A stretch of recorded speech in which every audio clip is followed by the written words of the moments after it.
and some champions will have this. You don't tend to blind pick it anymore because of stuff like Aatrox still being quite powerful and able to deal a lot of damage to Gragas in the laning phase and force him off the wave in ways that other champions can't. But picking it into that Gnar gives Unicorns an ability to, again, have a front-to-back option, have a tankier, disruptive front line to support this more skirmish-heavy backline for them.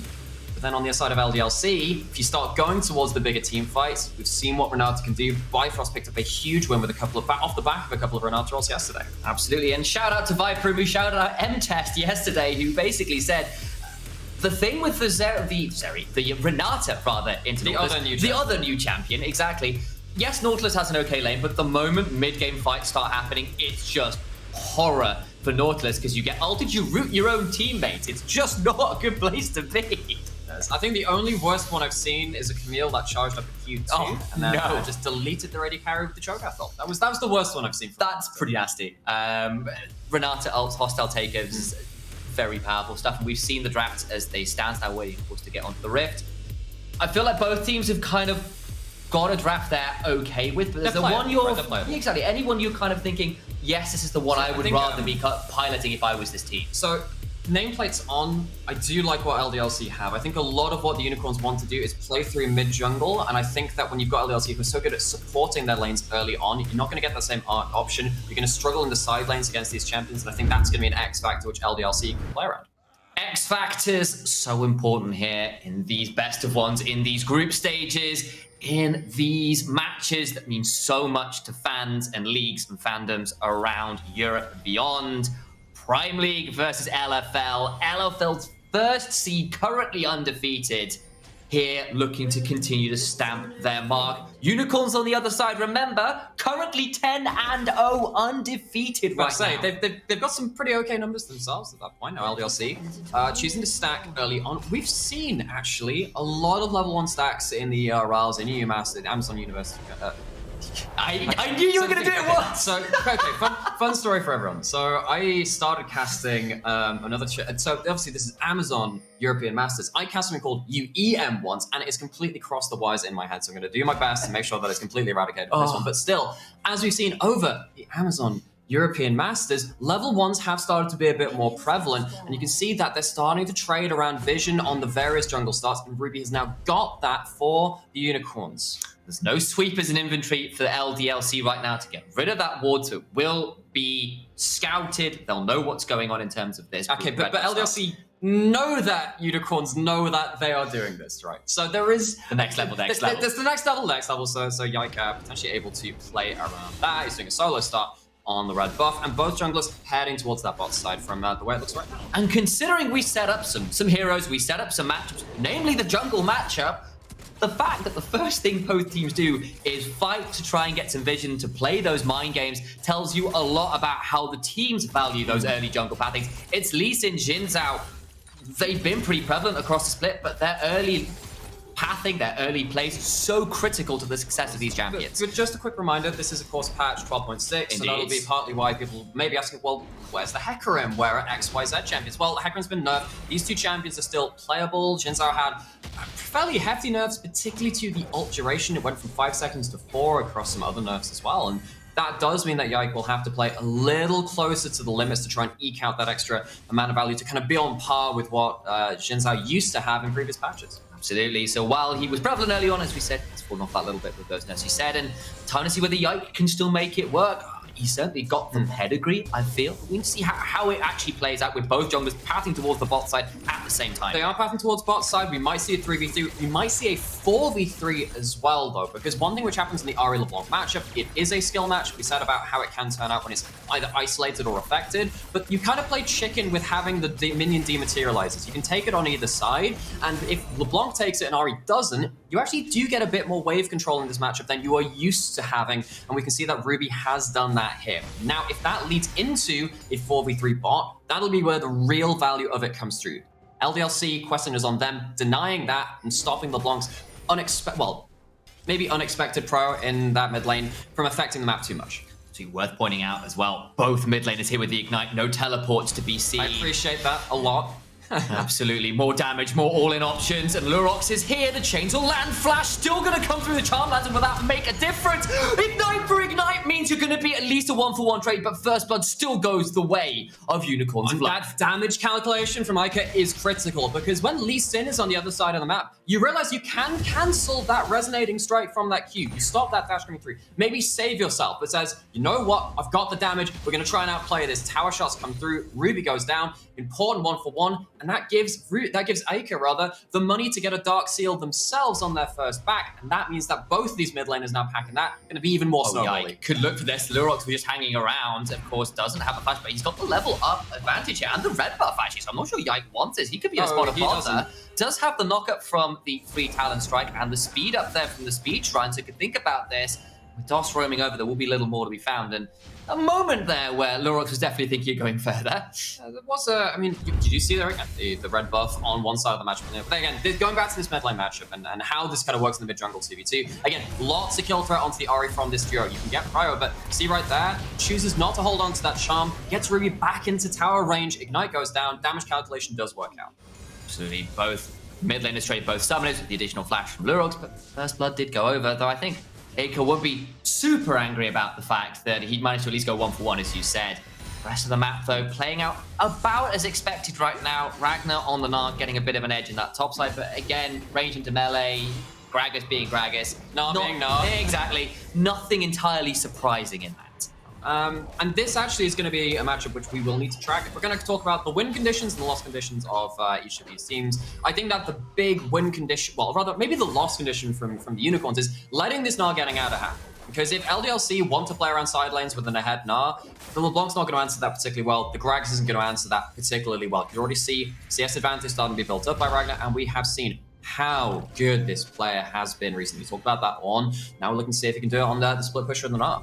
Of course, no surprise, well, that Ivo in the playing stage was damn good as well. I remember some of the Graves level ones he was doing is in the mid lane. Dreamer Ace just pops the flash. I was expecting not a lot, and instead they'll get in and get the root. Ica goes down to Lurox. Resonating strike secures the kill, and pop goes the Fox.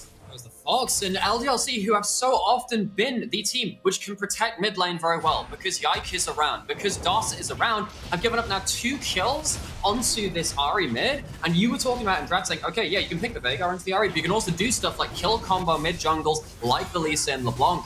That's going to turn out very, very effectively now for the Unicorns. Yike's going to get rooted here and going to take a bit of an acid trade. It's going to be a double chain. I think he's just dead, isn't he? Yeah, he's gone. It's just gone. And Ruby, this player we highlighted, player with history, player with pedigree, is really starting to roll. You know, that last kill, that last assist, that's going on to a Dark Seal as well. Ruby's starting to roll. So he really needs to rename the Kaiser Cheese, because it's not just Ruby he's going on, he's predicting a riot in the mid lane, come out with 3 kill participation right now, 100% of the kills in the mid lane. It's been going great for right now for the LeBlanc. Well, I appreciate that. I have no idea how much like UK charts music. Okay, Kaiser Chiefs are actually relatively famous. Okay, well, it's like I said, 2 most famous songs. I hadn't thought about them for a great number of years, so while I probably very reasonable. There we go. Anyway, that's You're welcome. Now, and we have a Shining Gem in that mid lane who's starting to really get off the ground. And now this is where things start to get a little bit awkward for Ica, because you sat there and you haven't built up anything like Merc Treads. Actually, Merc Treads don't have the most value in this game, but you still kind of need it versus LeBlanc, because otherwise LeBlanc takes a series of hard trades against you and you get into kill range very, very quickly. Wave's starting to get harder to control as well. Ruby has it pushing towards him. Start jumping beyond the wave, start looking for those trades, looking for those chains, and Ruby's now in control of this mid lane. Where do the Unicorns go from here though? You can start going up towards maybe a potential Herald if you can control that mid lane. The way you organize the map is now kind of in your favor. Ruby lands another change. That is the 4th in a row I feel I've seen him see, with the one before he got the double change to get the kill onto Yike in the mid lane. Tell you on, that's a 5th. Absolutely cannot miss that skill shot right now. But again, you can see LDLC starting to try and rotate to alleviate that pressure, saying, okay, mid lane matchup's not going as well as we wanted to. That's okay. We have ourselves rotating up towards the Herald anyway. Waves pushed in. And though Unicorns have that winning matchup, they don't manage to block out LDLC from this side of the map. And while they have members in the area, I'm not sure this is a fight you want.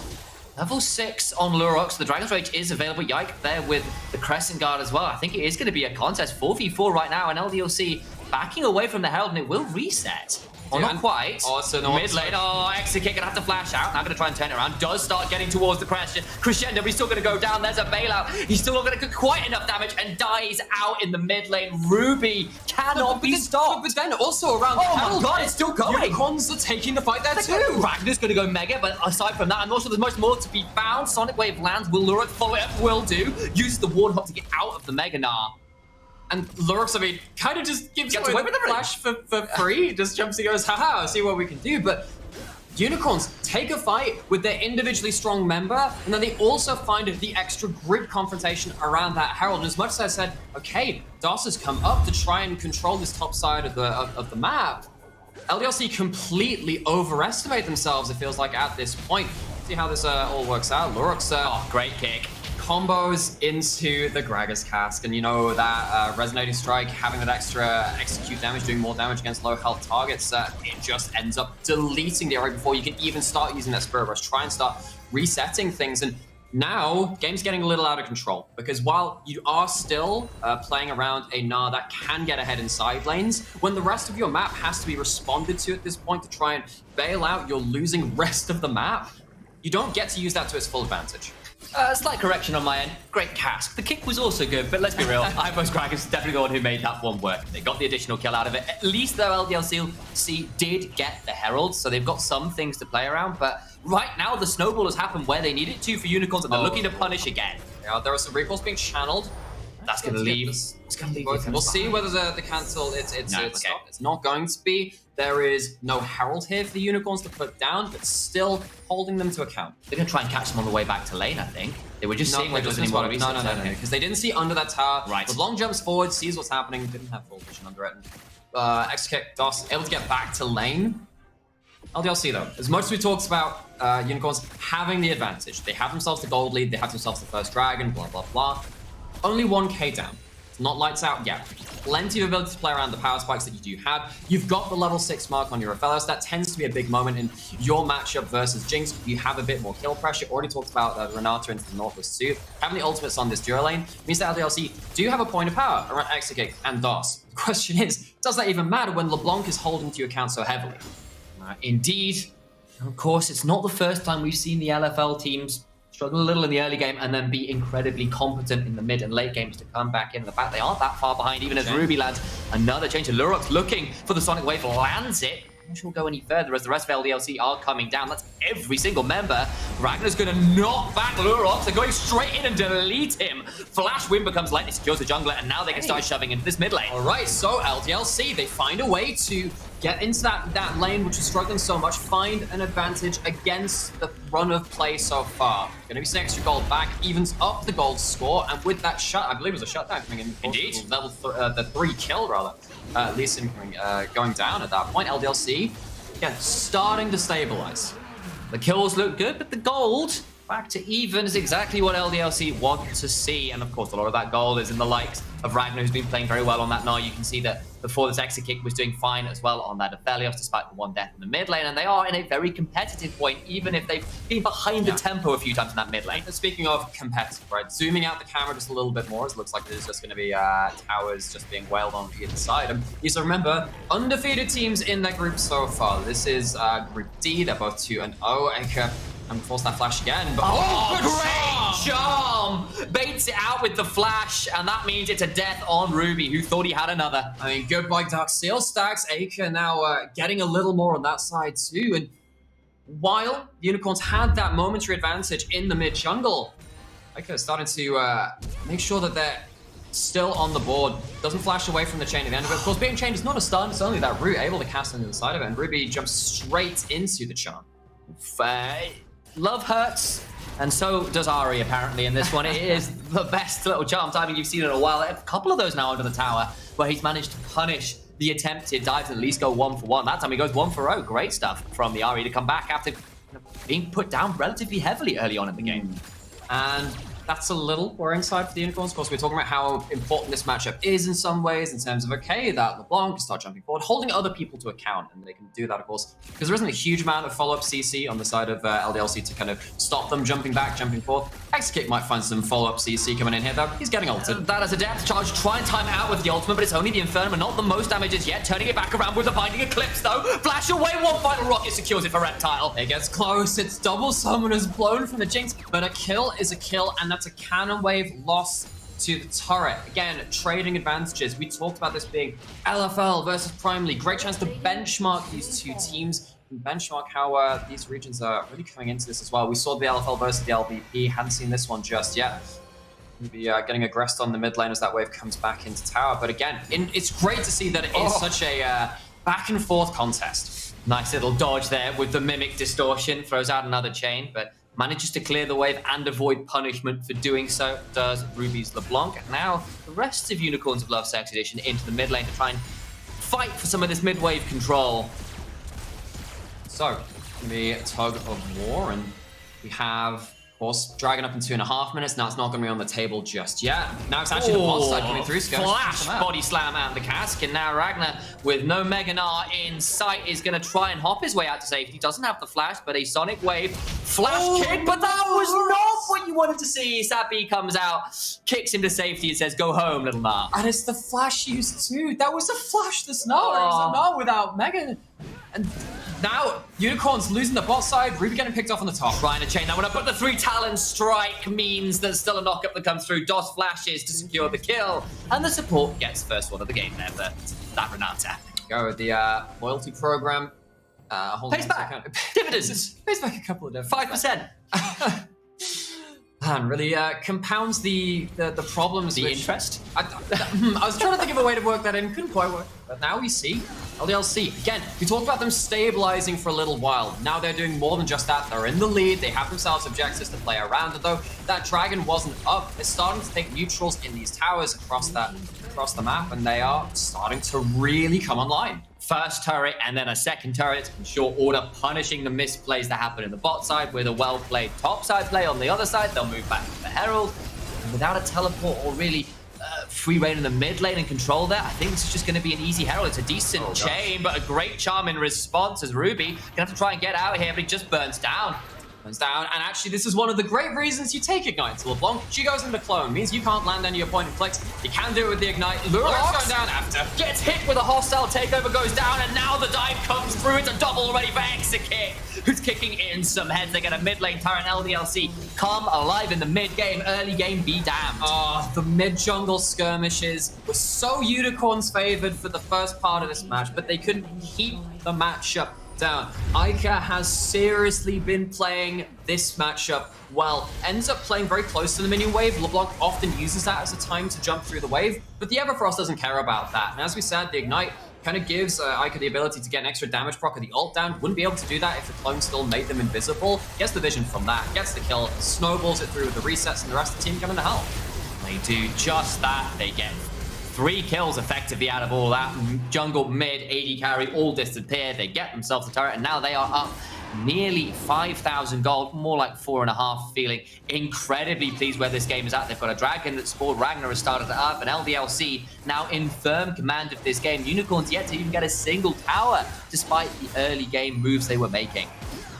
Now, of course, you see Ruby trying to play around the side lane, but he's going to get, the Renata off the speed up. He had a Mega Gnar coming through. There's nothing to be done. He'll go into clone, trying to distort out. They're attacking the clone, but they still managed to get some tricky footwork out of Ruby, but just nothing to be done. Goes down in the side lane for the 5th time this game. And there's the Herald on top of it too. Yes, Reptile's finding something on the other side. It is an objective bounty. That's where LDLC have got themselves to, the point where they actually are getting objective bounties against them. They're that far ahead, but doesn't stop them taking something across the map. They'll force away from the cask, and now Ivo's caught out. He is. Here comes Lurox, but he's backing out. He knows his top laner is done, and LDLC punished the attempted pick in mid onto their AD carry. It feels like Unicorns, they had that early burst, that early real bout of aggression where they started taking things into their own hands, and it's just fallen apart after that point. LDLC showing that class, showing what they are, coming in as a first seed. One of the most feared regions in the RLs, and starting to take this game by storm. And in a matter of moments, that Herald got the inhibitor tower. They'll get the inner turret in mid as well. And the foot Alpha has gone down onto the gas pedal, has gone straight through the floor, and is full-on Fred Flintstone right now, running away with this game in more ways than one. Oh gosh, it feels like it's going, picking up speed as this train is going ever downhill, and LDLC managed to push in that bot side, using that Herald to pick up not just that inner tower, but also the inhib tower after that point, and that's led to bot side vision now from LDLC. They get to reset. They get to take whatever part of the map they want to. They're going towards the top side at this point. And though at this point, you'd normally be saying, oh, you're just around the bot side. Maybe we can play around Unicorn's vision on the top. So you see so many wards through there. I would imagine LDLC are going to be able to take control of that too. Unicorn's really going to be struggle to use the Lee Sin, the LeBlanc with their mobility, which needs to be set up by vision after this point. LDLC starting to really black out the map. It's already feeling like dire straits right now for Unicorns. It's 3 minutes until the next dragon, about a minute until Baron spawns, just over. It's already feeling like potentially a possibility. Of course, still pretty early on into this game, and you have got 2 items on Jinx. That's great news, but I am beginning to get worried. I am already worried. Never mind beginning. I am well and truly worried for what Unicorns can do in this game. What play patterns do they need to be going towards now, if any? And this is the worry, right? Because we said once the Gnar gets ahead, you're going to struggle to play through sidelines. Actually, Ruby's been struggling to play through sidelines, even as the Hypermobile LeBlanc. He's down 2 levels! And just use the distort. That's There's the Spirit Rush. The Everfrost does go wide, but they've got enough damage to just finish that one up. Ignite gets another 4th kill of the game from Aker. From 1-3 to 4-3 across this game. Great recovery from the Ahri. It's the League of Legends player special getting kicked out of the casino. Cooldown counting. Sees the distort, goes forward and goes, well, you can't get away at that point. Commits the Ignite to it again. Make sure that there's no outplay coming in from the clone while your ult can't target invisible targets. Very easy kill. 8 stacks on the Dark Seal. Might I suggest buying the book now, Aika? The request has gone out. I filmed a little bit of a section of Nymera's reaction to him seeing the majority. Caps get it in the LEC final. I think we might get a similar reaction to Aker. Does my brother a solid and buys the book? He's certainly thinking about it, but before that, he's actually gone towards still an elixir of sorcery. We did see the flashbone from Ragnar from punishing the overstay in that top side of the map. But I think that does show, again, the right mentality, understanding the flow of the game, saying, look, you're probably looking for one big comeback fight around the next dragon or the next Baron. Baron has only just spawned in the last 25 seconds. Having the extra bump of stats, it's not like 2,000. It's also something like 2,000 gold worth of stats for what you have on top of it. Pops the pot. You're going to start sit here watching this go down to the Aphelios weapons, able to just do so much damage to that Baron, and there's no real way to outplay from the Unicorns. Lurox is trying to get close. It'll be a flash body slam, but doesn't get Aker in because of a well-timed Spirit Rush. Baron is down. The hostile takeover lands onto Lurox, who is forced to go and attack the minions, but on the other side, the fight commences. So much damage goes down, and that is the Northern's dead already. Dreamer Ace is dreaming with the fishes. Now to see what the rest can happen is Light taken pretty low, but already Aker over the wall. Gets himself another. They do get the shutdown onto Yike, and now maybe Ruby can get into what happened. But Lurox cannot get it done. Just about staying alive, though. Gets away. But look, exit kick. Ruby! He's still going to go down. Ruby finally telling him the fight will now die. Potentially Ragnar is hopping forward, trying to get more, but he will get bailed out. One more auto will maybe keep him alive. Does fall down. And that is a shutdown onto Lurox, but he is the one man surviving from LDLC as DOS and Aker do stand for the French team. Dreamer Ace respawns, not able to impact that fight after the point. But LDLC, again, we said this is the time to fight. They pick up the elixirs. We said that they understood the flow of the game. It's going to flow into a dragon after this point as well. Lots of Baron buffs have been removed after this point. Actually, Ruby doing a great job alongside Lurox to pick up just a few kills on top of it. But again, Unicorns didn't really have the approach secured. They didn't have the vision to really dive as deeply as they wanted. Reptile wasn't there at the start of the fight. And even with all of that said, gets pretty close. It really does, and honestly, I thought this was going to be a clean wipe, but Ruby, Reptile, Lurox managed to stay alive and play incredibly close to the wire, get away with quite literally murder there. So, Sam here looking at Ruby, just trying to find the kills that they can, and that is an important kill, actually. You know, if the AD carries left alive after a brutal fight like that, you are probably losing inhibitor, maybe even an Nexus turret after that point. But LDLC, not going to be given the easy route to the Nexus on this one, and they will have to finish up this game in what I would assume to be one final fight, especially with the... There we go. The book's been bought. The book's been bought. Thank you, Aker. Put my hand on his shoulder. There was a little, literal smile just lit up Nymera's face. Beautiful sign to see. Thank you for your donation to the Shrine of Ahri. We will read the books in your honor there, Aker. And now they have the ability to Well, I mean, the game's already snowballed at this point. Now, Unicorns looking to try and break this siege. Against the very last, the Baron buff hook goes wide, but you see how dangerous it is against just a huge amount of damage built up in these items versus LDLC. And you can see Lurox trying to play with the vision, find a route through, but the flank wards are pretty strong right now for LDLC, making it incredibly difficult for them to get any further, and the siege continues. They get that mid lane inhibitor turret, the bot lane inhibitor turret already fell earlier on to the second Herald, if you recall, everybody, and that means that it's just this final inhibitor turret that is the next port of call. Gonna try and shove this one in with what remains of the Baron and siege that one down, as all the while Lurox decided, well, maybe I can at least get the dragon. You can see that in picture right now. Can't do that, but that means that the piece is not there for any diving threat. They are clearing the waves just fine though, so this is actually going to be snuck out from the end of the noses.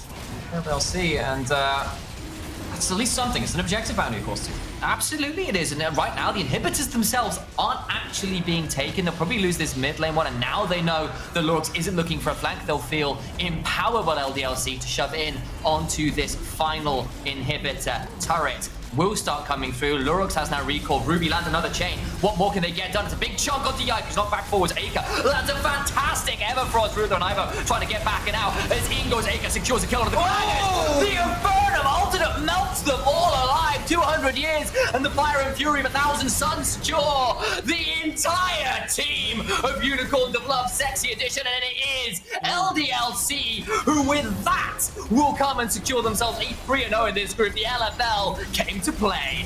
LFL first seed. But they were playing against Prime League.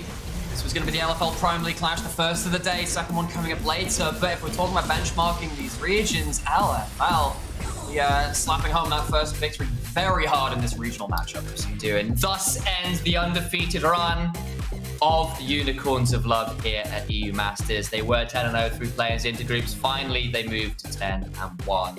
And congratulations to them, of course, for a good early game, but they couldn't stick it, unfortunately, the further the game went on. No, and it was, again, I liked the early aggression. I thought that actually, against LDLC, I expected LDLC to be able to protect their mid lane a little better. And if it actually ended up having to be, Ica bailing out his own lane with just individual plays later into it. And we saw how important that was when, really, after that point, Ruby couldn't side lane. Ruby couldn't impact the game and jump forward, get those big poke combos. And after that point, Unicorns started to fall apart a little bit. Of course, however, it's just that one loss. We'll have a second crack at it in that second round robin. Still sitting pretty with 2 wins, which is ahead of the other 2 games, 2 teams rather, at 0-2 in their group. Absolutely, and I believe at this point, I'll need to confirm with production, we're going to cut to a quick break, and when we come back, we will have some interviews to go through. And we've got coming up next some interviews, some breakdowns, and of course the game after that, which should be incredibly exciting to watch. It will be Karmine Corp versus Team Phantasma, so don't go anywhere. We'll see you in a few moments.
I'm feeling like it's pulling me under.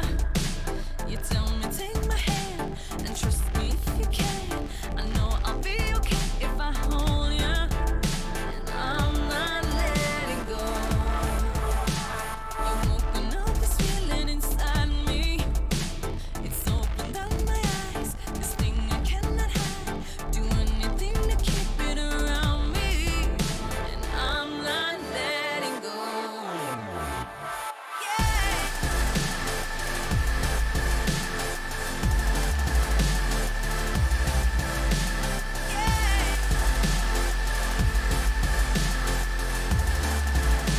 I'm out of control. No, nothing's ever taken me over. I'm on a natural high. You make me come alive, and I can be as brave. Let me show you that I'm not letting go.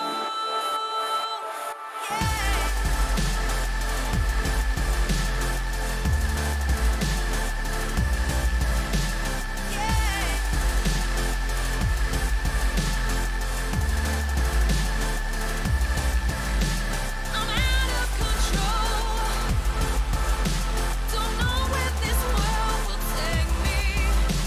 I'm out of control, and I think it's gonna break me.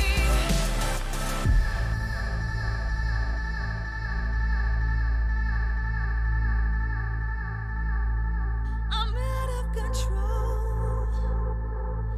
Don't know where this world will take me. I'm out of control.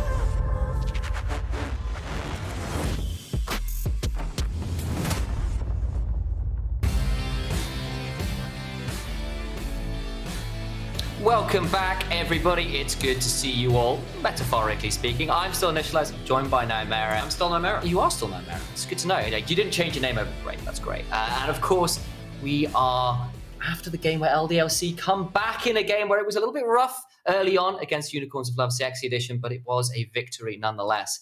I believe we'll shortly be joined by the jungler of LDLC as well to talk through that game. Of course, Yike going to come and join us and share his thoughts. And there he is. Hello. Congratulations Hey. on the win. Well done on going 3-0. How are you feeling very much. after, currently going undefeated? It feels really good. I guess it was what people expected of us. So I feel good that we can win the games that people expect us to win. Okay, so kind of diving a little bit deeper into this game in particular, though, in terms of what's expected. Yes, you were coming in as favorites. One thing which I expected was for your team to be quite safe in mid lane in the early game, because actually yourself and DOS are very good at protecting Iker in that mid lane. What were your thought processes to kind of get back ahead in that mid lane, rather, when it started falling behind? How did that go through your minds? Yeah, I mean, it doesn't usually happen that they can gank mid this much and punish our mid, but I guess we just calm Leica down, or not to calm him down, but we all stayed calm, and we just tried to make a plan for how to come back into the game, and it kind of worked out. Just outplay mid laner. That's a great way to get back ahead. Yeah, I mean, even if I die mid as well, it's fine. He wins. Fantastic. Yeah. Great to hear on that one. And I want to call back to something you said a little earlier as well. You said, obviously, a lot of expectations on you as the LFL number 1 seed, as the defending champions, at least in terms of region, of course. What are your expectations, I guess, for this tournament? Are you expecting to win it? Are you expecting to go undefeated? How high are your expectations as a player and as a team? So I think everyone in our team thinks we can win the Masters. I think so as well. I hope so. That's the goal for everyone in the team. And I think with the way we're playing right now, it's for sure possible. So yeah, I'm just looking forward to playing more games. Okay, so I suppose the last thing is there another team that you are looking at in terms across the rest? It's a bit of a generic question, but are there other teams which you're expecting to really match up against later into the tournament? I guess the teams outside of LFL, then it's probably Fnatic and X7. I think they both have really good junglers, so it's going to be fun to play versus them, and it's going to be nice to see how the games will be.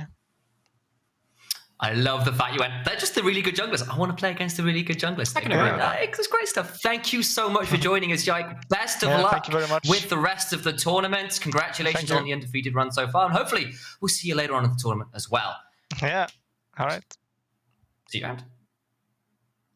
And with that, we've got ourselves some highlights of that game because it was actually for a long time a pretty close run thing. It was. I wouldn't say it was, like, oh, they got us in the first half. It's like, they got us in the first 10 minutes yeah. or so. And after that point, again, we saw that even though mid lane was going so well for Ruby and for Lurox and Dream Race roaming up there, it really was the Ica show after that point with in terms of clawing that advantage back and coming back into the game. And then after that point, LDLC were really quite ruthless with it. Now, this fight got a little close, and you could definitely see the fact that there were still some hands-on keyboards from the sides of the Unicorns. But I look at this, and I think that, LDLC, their team fight instincts are in the right place, and they just know how to read the game. They came into this with elixirs coming into it, as we spotted during the middle of it. And LDLC, I like the way that they aggressively closed out the game and understood their place within it. Absolutely. And when the early game had been actually pretty dominant in a lot of ways, it felt like, at least on paper, it was still only $1,000 gold lead. And then suddenly out of nowhere, you've got 4 turrets going down in a matter of moments. You've got plays where objectives going incredibly towards LDLC's favor, which swung the gold right back in their favor. And then you see this final team fight with the mother of all Infernum ultimates, where Exekit gets absolutely everything. And from there, it's lights out and game over. Yeah, we were used to seeing a couple of big Infernum ultimates in the release of FLOS. It takes a lot more effort and a few more items to really get that at this point, but that one was looking like some prime vintage 200 years and all the rest of it. But again, Goldgraph shows a story. It might seem a little bit different from what you were seeing on the screens in terms of the kills, because as you're saying, actually the gold didn't get that ever in favor of the Unicorns, but they still made LDLC have to work themselves back into that game. And they held on long enough, and then the play started happening in the mid games around the 15-minute marks, and they came up with the win. But never mind that, we've got to look on to another LFL representative, of course, because Karmine Corp are coming up in our next game, and they're going up against the Greek representatives in Team Phantasma. But here is the KC lineup, and I think you all may recognize some of those names. Few, because these are some players which have gotten themselves some real fanfare around them. This team, this org, back-to-back Amazon European Masters champions, and they are such a feared team. On the other side, though, GLL coming in as the underdog, but there is a certain, fervor to being able to play against the big dogs and say, you know what, let's have a crack at them, let's see if we can take them down. And this GLL team, I really want to see them come out of the gates really flying. We said that Karmine Corp's early game is kind of a place where they can start to be preyed on. I want to see Phantasma come in confident, come in aggressive, and see if they can really put a home and really historic victory here. Would be exactly that. The underdog story, very much alive for Team Phantasma. Can they play aggressively in the early game, as Nightmare was asking? Well, we've got a champion select to figure out whether they can get a team comp. We're allowed to do them at the very least. Of course, Karmine Corp over on the blue side, and this is a team that did very well in the play-ins, but bombed out a little in the playoffs after doing pretty well in the regular season after an ugly early start to it. And there's been some inconsistency with this team, at least over the grand scale of the year and the season so far. No, and as you're saying, so actually, to make my hot take, which is maybe not as hot after you see some of these games, if Karmine Corp play the way they did in play-ins, they are going to really struggle in this group. We saw what happened against X7. They got outplayed early. We've talked a fair amount about that. These are the kind of games where maybe against a team which has less tournament expectations, they can look to maybe iterate and see if they can start solving some of them. But again, there are no easy teams to beat in European Masters group stage. This is not a point where you can really take free wins, and Phantasma will look to be that thorn in the side of the big teams in this group. Will the thorn be poisoned enough to bring down a giant like Karmine Corp, the defending champions? Again, I remind you all, you can see here with some of the Bamface just taking a little bit more time, trying to get rid of some of these big playmaking options right now. The Renata, the Camille, Trundle as well can really counter a lot of what 113 wants to do with the champion pool as well. On the other side, Zeri, we've seen what Reckless can do with that. Anyone who watched the play and saw some absolutely incredible stuff. I had the pleasure of casting Reckless popping off on the champion. They get rid of 2 of the early playmaking junglers as well. And we'll have to likely be something like a Jinx first pick. Can definitely go up there. Ari's on the table too. Very hard to counter in its own way. But actually, speaking of hard to counter, Xayah has the Misfortune as an answer. See if Vendetta wants to pick that up, because you look at a couple of those champions think, okay, well, you can outrange the Xayah, you can zone it out, and there are lots of ways you can do that. However, it could just be a bit of a handshake on terms of scaling, saying we're just going to go towards the high DPS carries and those consistent DPS numbers. still debating it. AD carry certainly up and available, but something like a Jarvan as well, which you can just dive in on. And yes, you go up in the air, but you're not necessarily getting out of the box until you flash. Exactly. And also it means that if you are picking yourself another backline AD carry, they can't pick the Jarvan against that. So you've got 2 backline AD carries. One of them has to deal with Jarvan. One of them doesn't. That seems like a bit of a... bit unfair. Bit unfair. Who allowed that to happen? But of course, they're going to get that one, and Nicolex's going to be looking to make sure the AD carries and the backline suffer with the Jarvan, which has, again, been one of those picks that's semi-high in priority, kind of around there with a lot of the other junglers, just below the kind of absolute premier first pick options, etc., etc. We're still going to see a LeBlanc come through. That's a lot of bursts, it's a lot of roam, it's a lot of ways to blow up single targets, with big AoEs as well. It is also, again, LeBlanc is not an easy champion to particularly answer in that mid lane. Is a bit of a skill matchup. It's also a takeaway from Seiken, who loves to play the TF, loves to play the Ryze, loves to play the LeBlanc. Going to stop Seiken from getting out of lane and impacting the rest of the map early. Though, this is kind of the opt-in to saying, look, this matchup is still kind of skill-based. You both want to skirmish. You both want to have that real magic damage, mid-jungle 2v2 threat. Absolutely, and it's 2 LFL games, 2 Xin Zhao Ahri combos for the French reps in a row. The Aphelios is now locked in for Team Phantasma after debating it, mulling it over earlier on in the draft, and now we're left with what looks to be top laners and supports left to counterpick once again here. And support counterpick becomes quite important. I actually think one of the ways, again, you can start really hammering on some of Karmine Corp's weaknesses is actually pick a counterpick support. Make sure you can hold Hantera in lane, or make sure that he's not as free to roam about the map. We saw that Pyke game against X7, and he was not having the best impact because actually it was X7 picking, I believe it was the Rakan into... forgive me, that was actually not a counter pick, but either way, seeing what happens with Hantera when he's not necessarily in a favored matchup, it affects the way that Karmine Corp play around jungle support, which is a really key part of how you play the map. Can Hantera get out on the map and make things happen, or is he kind of on vision? Is he kind of spotted out? Often a question for Karmine Corp.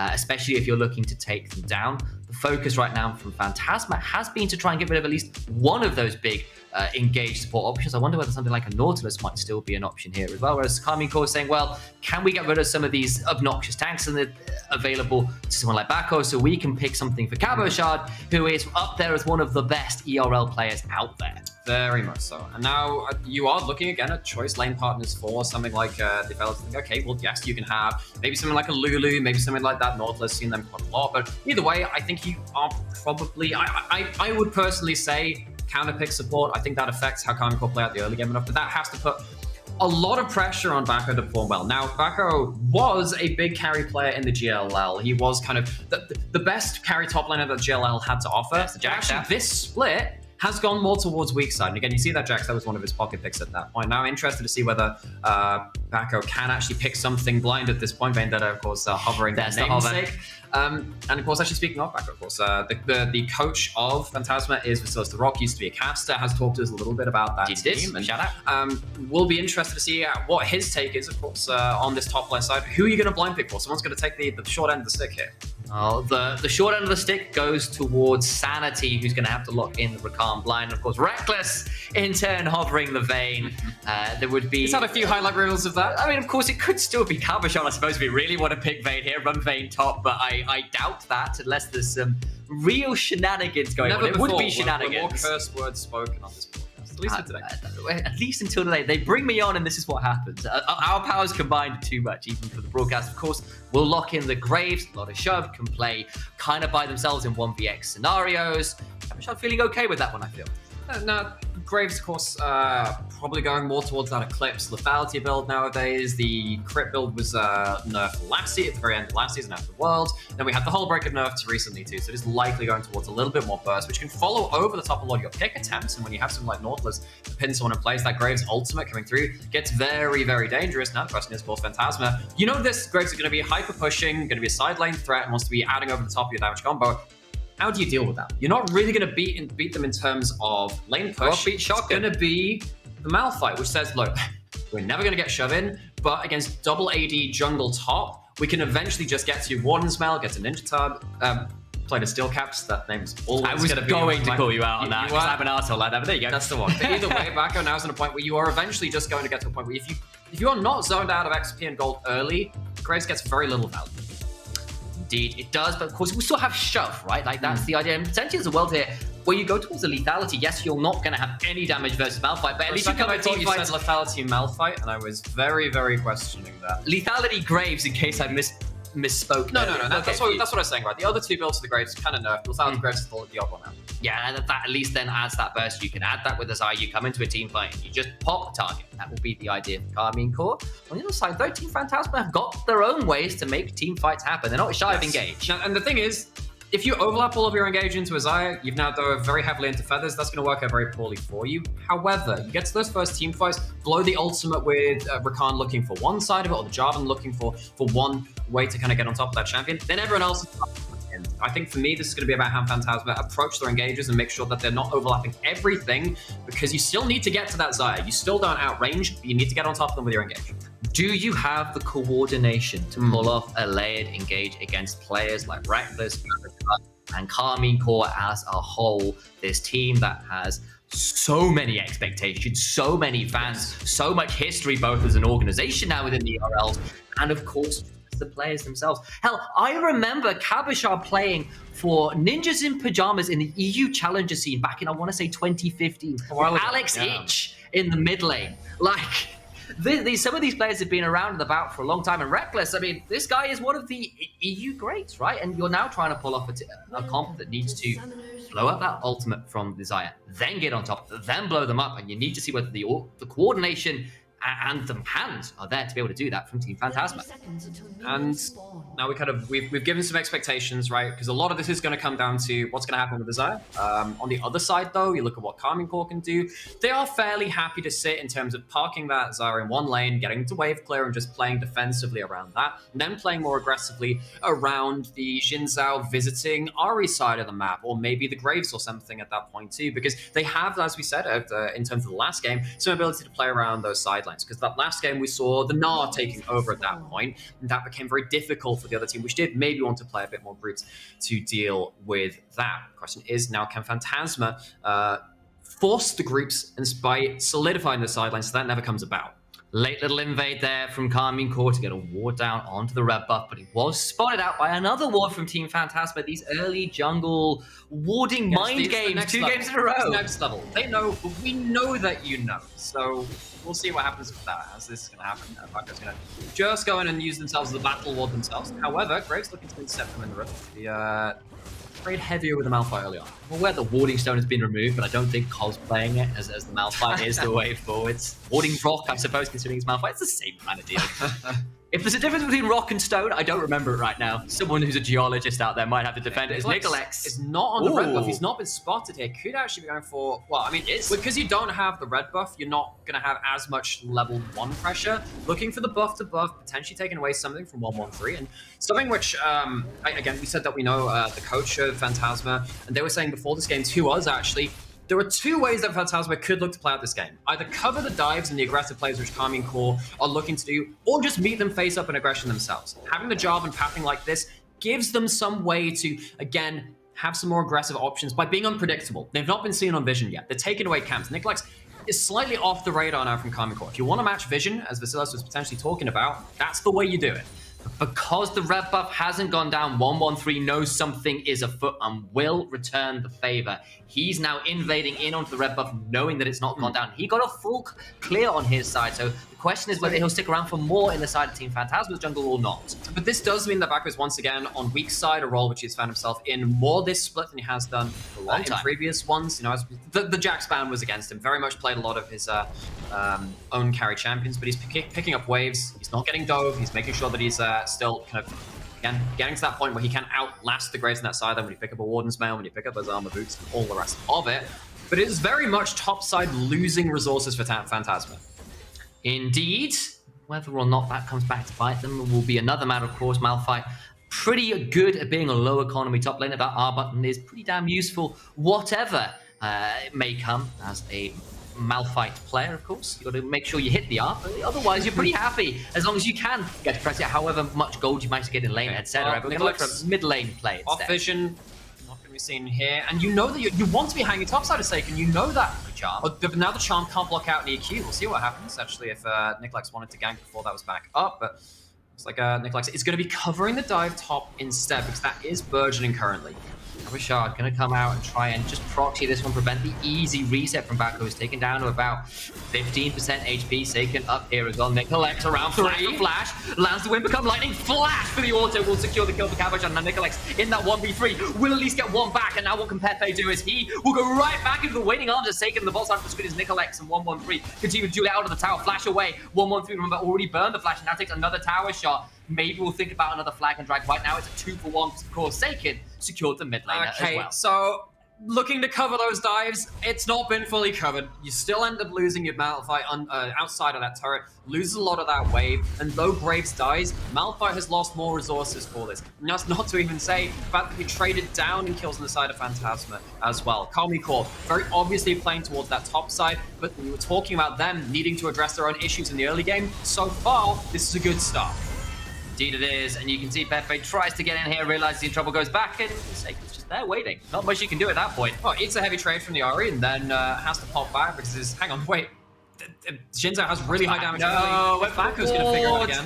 Bako again about to die, and he's going to be walking back to lane. And though Bako has definitely leveled up as a weak side player, throughout this split, absolutely not weak, coming in as the first from this GLR, but coming in as a player that's had to change their style. They've had to do a lot of learning with that suit, and you can see not really on the same rhythm of the game now, and is going to have to really be behind the curve at this point to find value later in the game.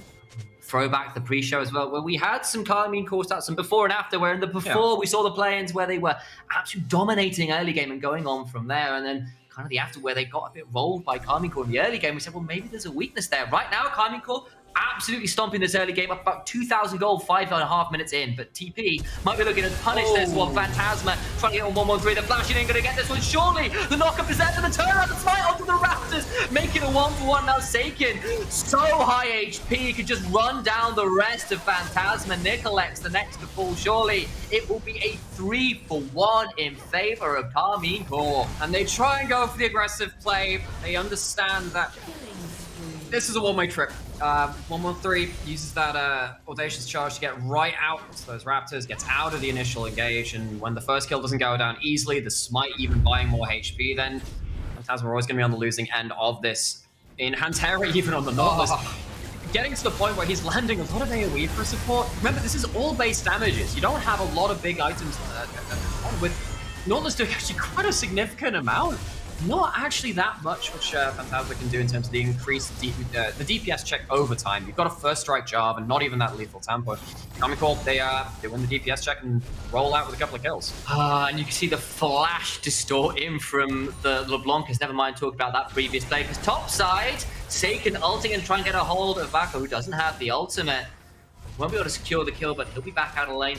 Third time so far. We've seen him die twice, now he's going to have to reset again. 1-1-3's on the bot side, so making plays on both sides of the map at the same damn time. And, with the hook landing, looking a bit dangerous. So little to do right now. Sanity gets out with a sliver of HP. Gets away with it just about. Yeah, no Ignite for this particular engagement. Sanity's going to get out with their life, but Phantasma are yet to find themselves a real win in this game so far. It's only 7.5 minutes in. They're down a massive amount of gold. We talked about how good Karmine Corp were in their play-in stage, playing against those play-in teams. They were getting huge gold leads, but they couldn't find that in their first group stage match. But in this one, looks like a bit more of a return to that first stage of that tournament. They are very comfortably in the lead. You're really starting to wonder what Phantasma can do to get themselves back into a game at this point. They don't even have their ultimates to play around. Bako doesn't have his on the top side. And what a glove from 113. This is a player that's faced some criticism, had a rough time, particularly in the LFL playoffs. Didn't make as much of an impact as he would have liked. And then to come in with a game like this after kind of been manhandled a little bit yesterday by Ahri, of course, world champion. There's not a huge amount to say, like, oh, that's a fantastic player. It happens occasionally. And now with the charm landing of mid lane as well, it's good to see this young player from Karmine Corp coming out and doing this well in the early game alongside Seiken, at least early on, but maybe gone a little bit too deep. The moment I praise him, he's in a 1v2. Maybe not a 1v3 if Nicolex comes over, but Karmine Corp now coming in force as well. Flash over the wall from Nicolex. could look for more. Misses out, though. There's the Cataclysm. But there's still a Crescent Guard up. And on the other side, so much damage coming through. It's a 1 for none right now. They'll charm up Pepe on the other. He dies as well. 2 for none Karmine Corp plus the Herald. And Karmine Corp, they understand they're in the lead. They can take the fights that they want as long as they're not too egregious. And this one is in that list of ones they're very happy to put to bed. And you're sat here now, even more in the lead. You cut themselves a Herald to make another big power play. You don't even have all of the plates down on the map at this point. And though Jinzhou has been nerfed a fair amount, he doesn't really care for it at this point. Still got himself that early game power spike, and that ultimate does so much damage. First, not able to dive in and do the damage that needs to happen. And while all this is happening, right, pulling out Pepe caught out yet again by Seiken, getting the better end of this matchup. It's the Ahri versus LeBlanc. Does just amazing Hey Sam, stuff. that's 8 stacks and Dark Seal there. Okay, look, I'm actually interested in. Can I interest you in a library pass to the Library of Magi's? but look, I am all for encouraging people to read, and I am down with that. But I'm aware that, generally speaking, we are here to commentate, not to be literary salesmen.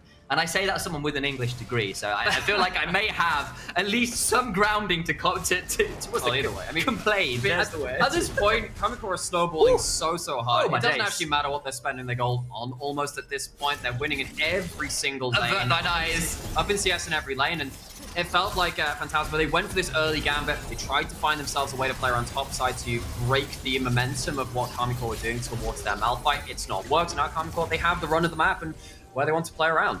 Reminder that before yesterday, Karmine Corp were up 57 odd CS in the early game. They're certainly looking to replicate that here early. They are up about 5,000 gold right now. They'll summon down the Herald. There's still plates to come. That'll all go into Reckless, waiting and willing hands, and they're going to get first turret off it as well. And that gold lead explodes even further. It is 10 minutes in, and it's already an absolute mountain for Team Phantasma to climb. And actually, with Flash and Ultimate on the Nautilus, there's even a chance of a dive here at this point. Hantera are going to be tanking up the tower for reasons. But either way, the Herald's going to charge in, and Karmine Corp look like they're happy to fight.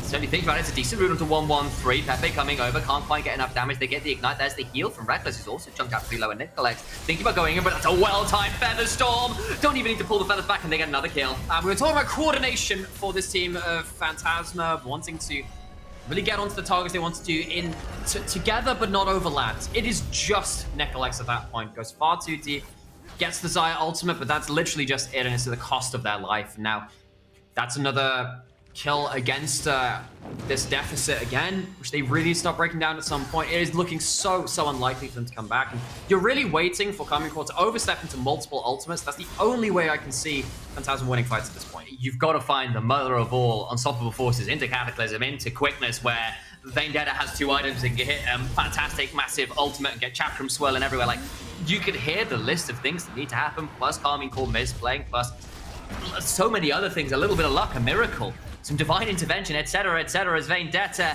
is about to purgatory. Yeah, might be looking to put his own Vendetta against Karmine Corp as he's going to get hooked up and run down. Reckless gets his first kill of the game.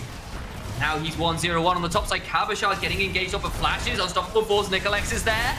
Might finally be a kill there first in what feels like 10 minutes. A Cataclysm required to shut down the Graves. Oh, 3 members, 3 ultimates for 1 kill. It is something. Again, it is trading so far into inefficient numbers that you really can't stop and be happy about it as Phantasma still. And Karmine Corp again, we were wondering if they were going to turn up in the early game. They absolutely have done at that point. And this is the team again, to zoom it back out, coming from the LFL, one of these regions, which is so feared, back-to-back champions, have all of this stuff. And this is a good game for them to at least kind of have that confidence booster to say, okay, you know, we still have what it takes to pull out these crazy dominant games. There is a flash on Reckless, but no ultimate, so does have to burn it. He's maybe overstepped it. You can see at the top of your screen, Pepe, think you're coming down, throws down a ward, does Nicolex. They're going to get a knock up onto Reckless, who's getting under his own tower, and now he can start turning it around. They've gone too deep, and Nicolex dies for full time this game. And one of the reasons we see Lethality Xayah over Crit Xayah is just that it spikes earlier. Vendetta is also departing us from Summoner's Rift. See you at the next respawn. I'd like to write some more, but one AD carry dies trying to outplay, and the other side... You know, I like writing as well, particularly my Book of Magi's. I'm a big fan of that. It's not been built. No, not yet. No. But it could be. It could be. it could just be a ring. Maybe they would rather put a ring on it. Well, I think they're pretty happy to